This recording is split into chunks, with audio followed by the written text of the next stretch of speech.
आज की इस प्रेस वार्ता में सभी अपने प्रेस प्रतिनिधियों का तथा मीडिया के प्रतिनिधियों का स्वागत अभिनंदन करते हैं। आज मंत्रिपरिषद के समक्ष कुल 25 प्रस्ताव थे, जिसमें से 23 पर मंत्रिपरिषद का अनुमोदन मिला है। सबसे पहले विधान मंडल का सत्रावसान का प्रस्ताव पारित हुआ। इसके बाद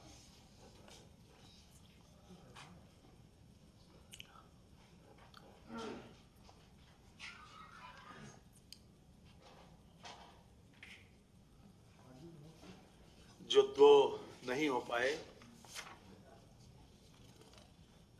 वो डिफर हो गए, वो भी बता देंगे आपको।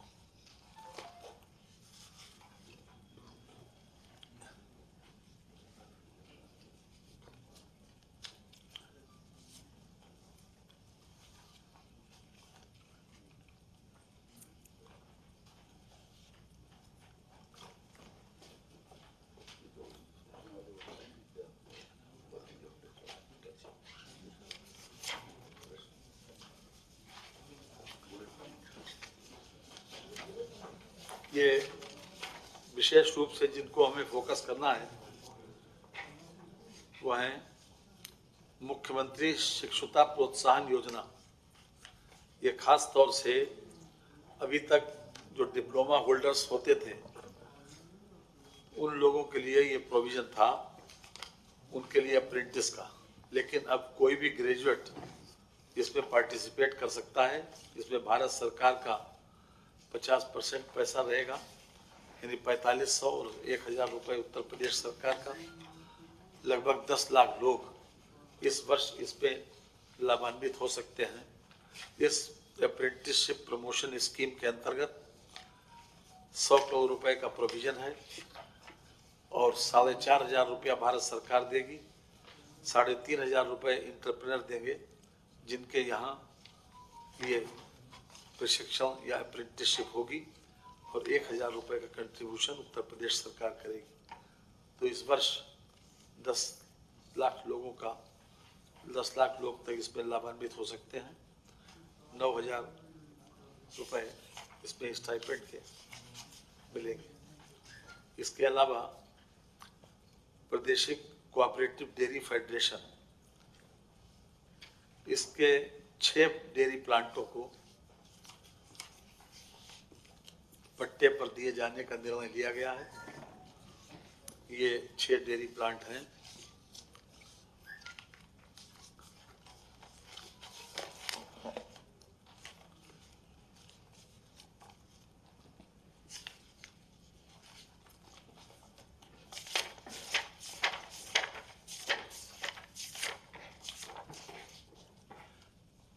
गोरखपुर, कानपुर, नोएडा, प्रयागराज, आजमगढ़ और मुरादाबाद, ये 10 वर्षीय पट्टे पर ये प्लांट दिए जाएंगे।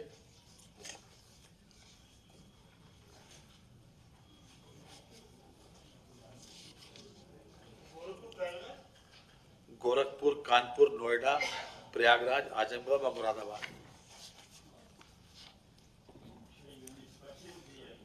जी,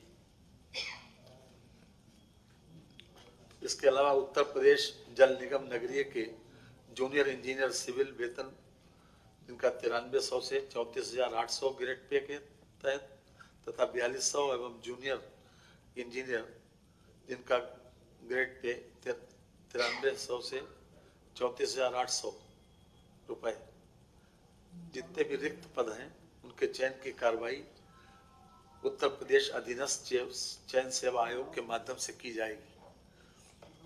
पहले भी ये व्यवस्था थी, लेकिन बीच के कालखंड में ये व्यवस्था चली गई थी जल निगम के पास, लेकिन अब फिर से उत्तर प्रदेश चयन सेवा आयोग के माध्यम से इन लोगों का चयन किया जाएगा। मेरठ के घनी आबादी वाले व्यस्त क्षेत्र में से जो परिवहन बस अड्डा था उसको शिफ्ट करने की बात है। ये अपने आप में वहाँ के कंजेशन को दूर करने के लिए ये उठाया गया कदम है। खास तौर से ये बहुत काफी दिनों से इसकी मांग चल रही थी। इस परियोजना में भारत सरकार 5872 करोड़ रुपए, दिल्ली सरकार द्वारा 1180 करोड़ रुपए और उत्तर प्रदेश सरकार द्वारा 6048 करोड़ रुपए का व्यवहार वहन किया जाना है।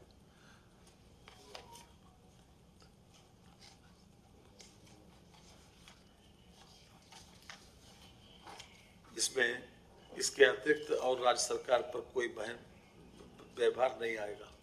मेरठ शहर के अंदर बसों का आवागमन न होने से शहर को प्रदूषण में भारी यातायात दबाव के कारण लगने वाले ट्रैफिक जाम से मुक्ति मिलेगी। साथ ही आम जनता को बेहतर यातायात सुविधा भी उपलब्ध होगी। जी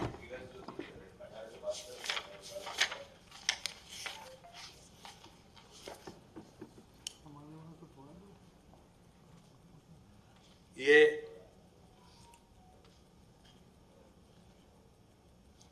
इस परियोजना की कुल लागत 30,274 करोड़ रुपए है। इसमें भारत सरकार द्वारा 5872 करोड़, दिल्ली सरकार द्वारा 1180 करोड़ और उत्तर प्रदेश सरकार के द्वारा 6048 करोड़।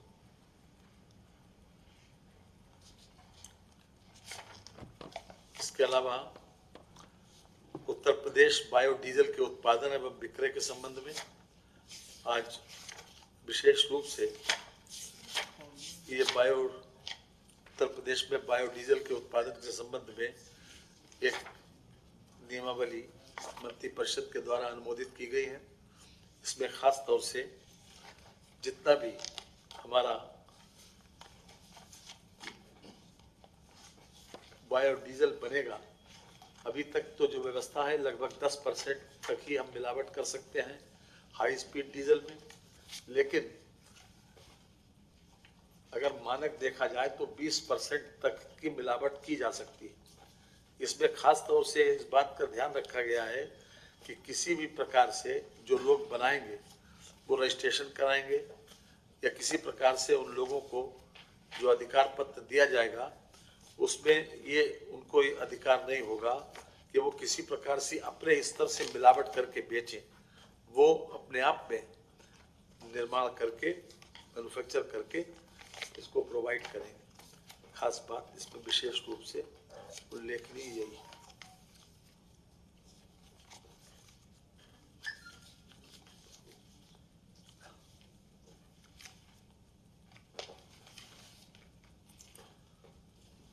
अटल आवासीय विद्यालयों के निर्माण के संबंध में आज एक बहुत महत्वाकांक्षी योजना जो खास तौर से बीओसी के द्वारा संचालित होगी, जो हमारे निर्माण के श्रमिक कर्मी हैं उनके लिए जो इंफ्रास्ट्रक्चर है उस पर लगभग 1250 करोड़ रुपए तो उत्तर प्रदेश सरकार खर्च करेगी, लेकिन उसका संचालन बीओसी बोर्ड के द्वारा होगा और इसमें वो बच्चे भी इसमें पढ़ाई कर सकेंगे जो किसी न किसी रूप में कोरोना से प्रभावित रहे। खासतौर से कक्षा 6 से लेकर 12 तक 500 लड़कियों के लिए 500 लड़कों के लिए लगभग 1000 जनता के ये विद्यालय बनेंगे और इसका संचालन बीओसी के द्वारा होगा। ये भी अपने आप में एक बहुत महत्वाकांक्षी योजना है। मैं समझता हूँ कि जो उत्तर प्रदेश बीओसी है कंस्ट्रक्शन से संबंधित है, बोर्ड ऑफ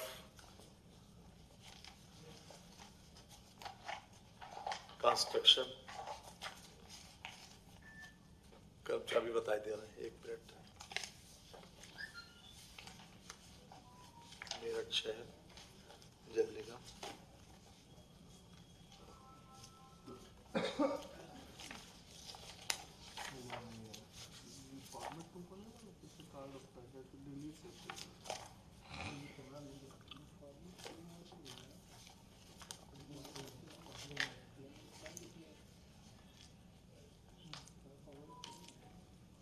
अटल आवासीय विद्यालयों के निर्माण और संचालन के संबंध में ये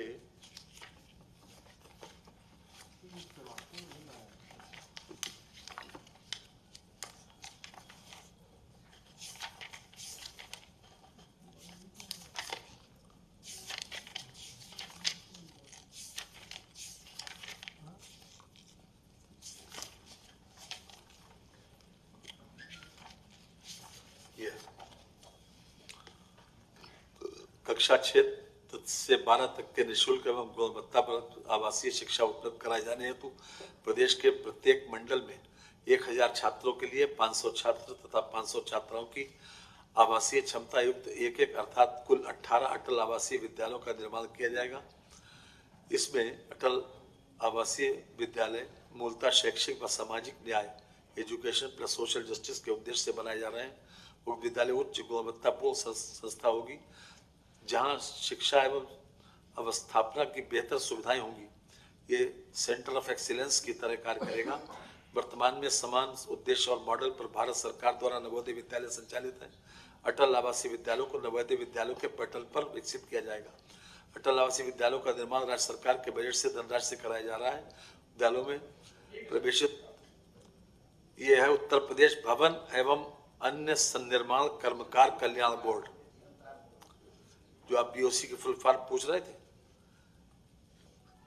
सन्निर्माण कर्मकार कल्याण बोर्ड, श्रम विभाग का। अटल आवासीय विद्यालयों के क्रियान्वयन तथा प्रबंधन अटल आवासीय विद्यालय समिति करेगी। ये अपने आप में एक बहुत महत्वाकांक्षी योजना है जो हर मंडल में इसको संचालित किया जाएगा। हर घर तिरंगा वाली बात तो हो चुकी है। आजादी के अमृत महोत्सव में तिरंगा हो गया, 25 प्रभु हो गया। हम समझते हैं कि हमारे प्रस्ताव तो हो गए। मैं माननीय शाही जी को जी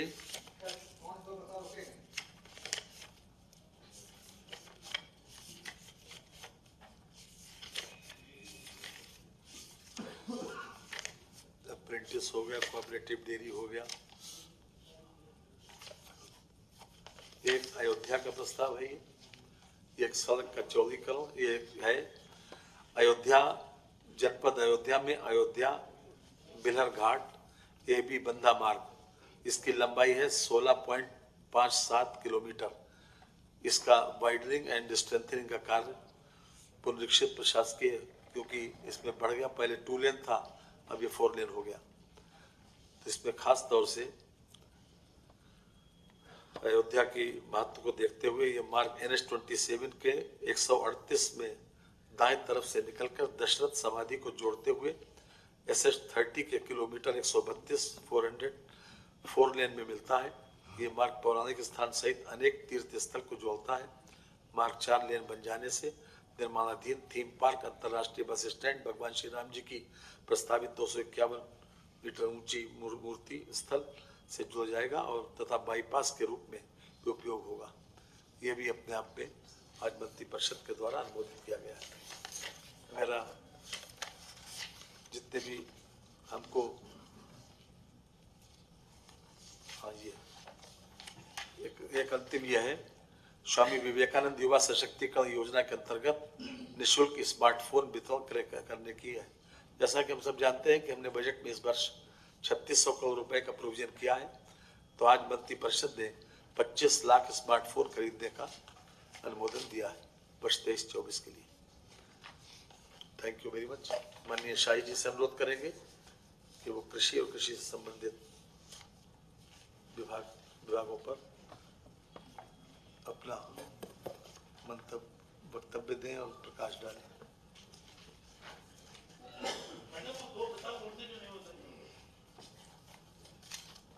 दो प्रस्ताव, एक तो अगले हफ्ते आ जाएगा, इंडस्ट्री का है, थोड़ी सी एक इंडस्ट्री का है और एक और है जी जी जी एक अगले हफ्ते आएगा वो।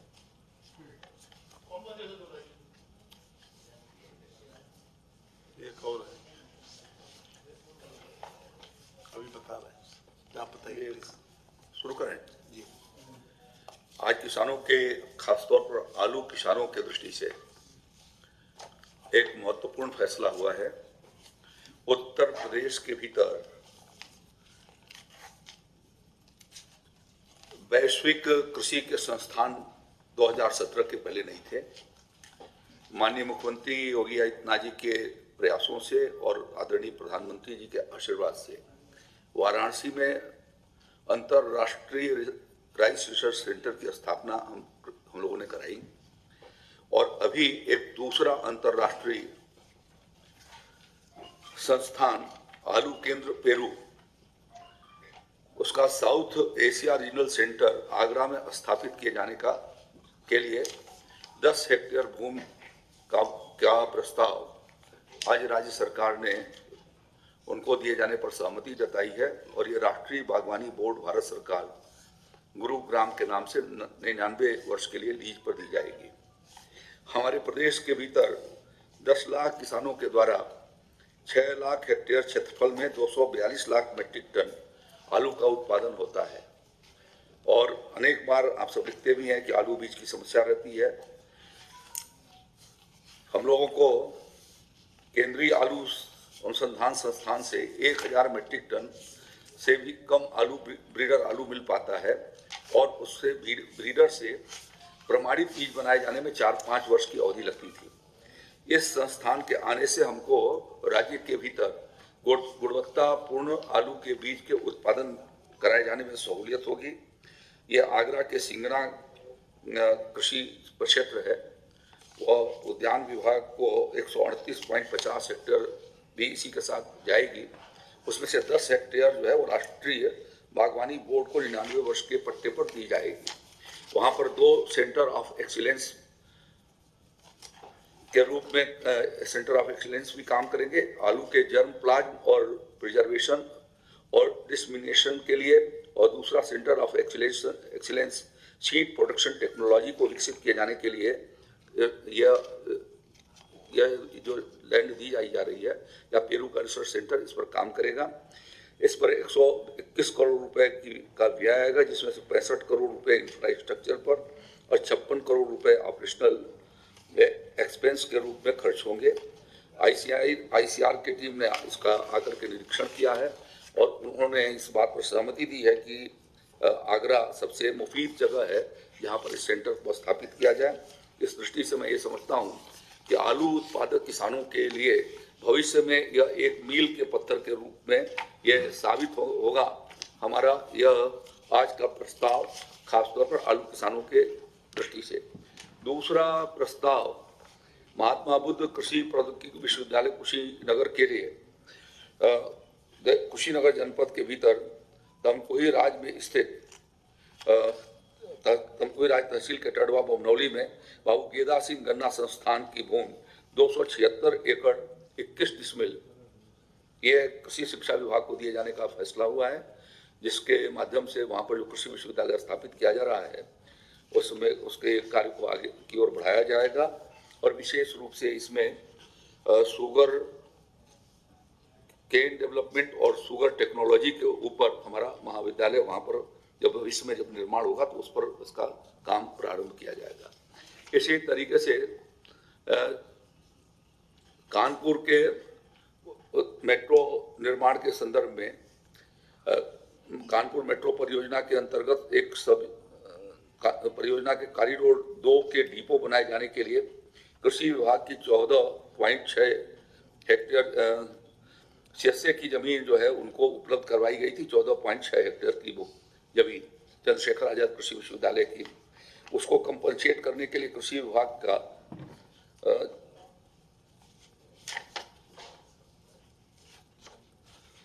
कानपुर हमीरपुर रोड पर स्थित बिदरू तहसील लोअर गंगा कैनाल के किनारे कृषि विभाग का एक बीज प्रक्षेत्र है, उसमें से 15.69 हेक्टेयर का प्रक्षेत्र है वह उनके इसके बदले में जो है वो चंद्रशेखर आजाद कृषि विश्वविद्यालय को दी जाएगी। यह एक दूसरा फैसला इसके संदर्भ में हुआ है। तीसरा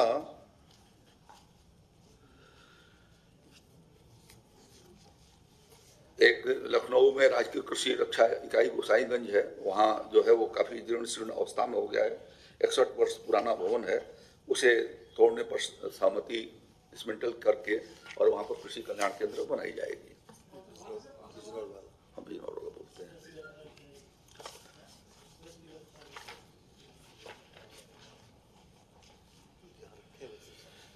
पर्यटन को प्रोत्साहित किए जाने के लिए राज्य सरकार निरंतर प्रयत्नशील है और इसके लिए जनपद बिजनौर के धामपुर तहसील के अमानगढ़ में टाइगर रिजर्व के निकट पर्यटन सुविधाओं को विकसित किए जाने के लिए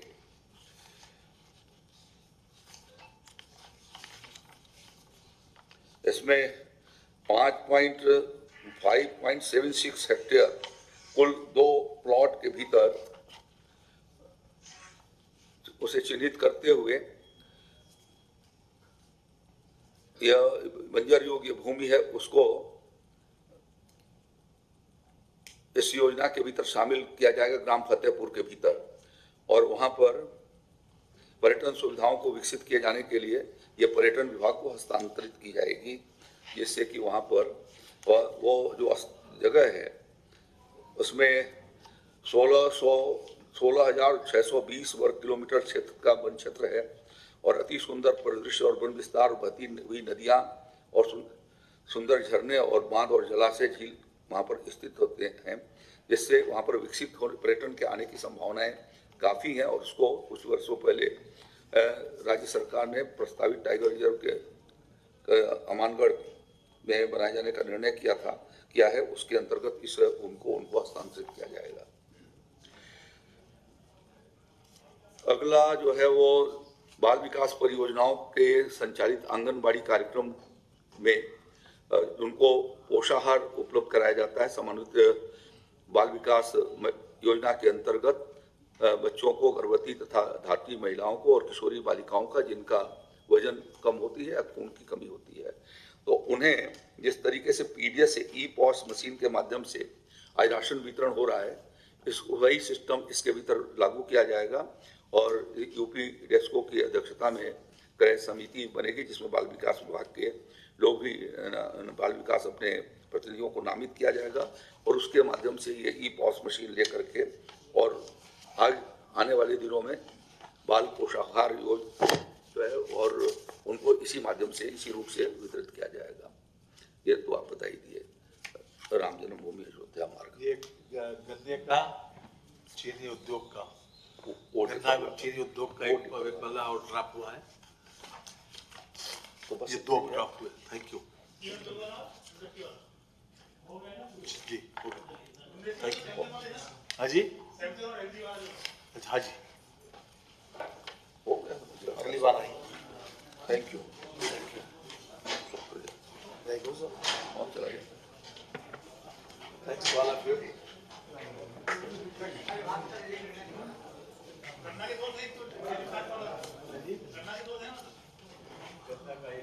सब आप लोग जानते हैं, फिर भी इतना जी आप लोगों की खूबियां आगे